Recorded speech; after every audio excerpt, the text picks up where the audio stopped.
Praise the lord. దేవుని ఉన్నతమైన నామమునకు మహిమ కలుగునుగాక. ప్రభు పేరట మీ అందరికీ హృదయపూర్వక వందనాలు. ఈ ఉదయకాలము దేవుని వాక్యాన్ని విందాం. ఆదికాండము 26వ అధ్యాయము 12వ వచనము.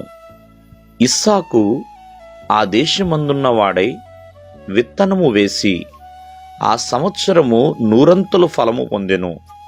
యెహోవా అతనిని ఆశీర్వదించెను గనుక ఆ మనుష్యుడు గొప్పవాడాయెను. ప్రియమైన వర్లరా, ఇస్సాకు గురించి చాలా విలువైన విషయాలు ఇక్కడ రాయబడ్డాయండి.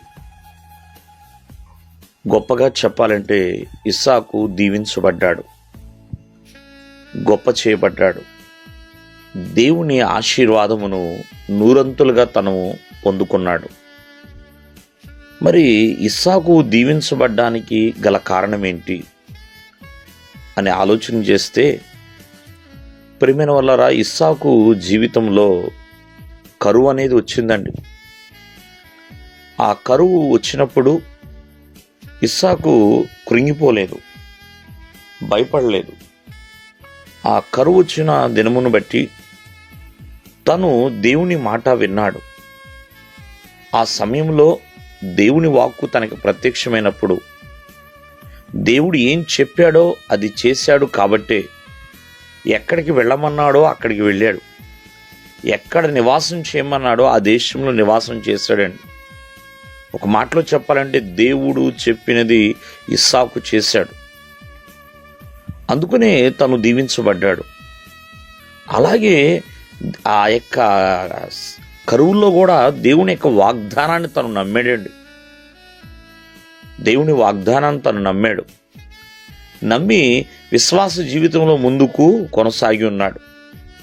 ప్రియమైన వర్లరా, నూరంతుల ఆశీర్వాదము తను పొందుకున్నా ప్రార్థన చేయడం మాత్రం మానలేదండి. ప్రార్థనాపరుడుగానే తను జీవించాడు. కావున ఒక వ్యక్తి దీవించబడాలి అంటే ఇస్సాకు వలె శ్రమలు వచ్చినప్పుడు కృంగిపోకూడదు. ఆ శ్రమల్లో దేవుడు ఏ దిశగా మనల్ని నడిపిస్తున్నాడో ఆ రీతిగా నడవాలి. ఆ శ్రమల్లో కూడా దేవుడు వాగ్దానాలు ఇస్తూ ఉంటాడు. ఆ వాగ్దానాలు బట్టి విశ్వాసం ఉంచాలి. ప్రార్థన చేయటం మాత్రం మానకూడదండి. ప్రార్థనా పరులుగానే జీవించాలి.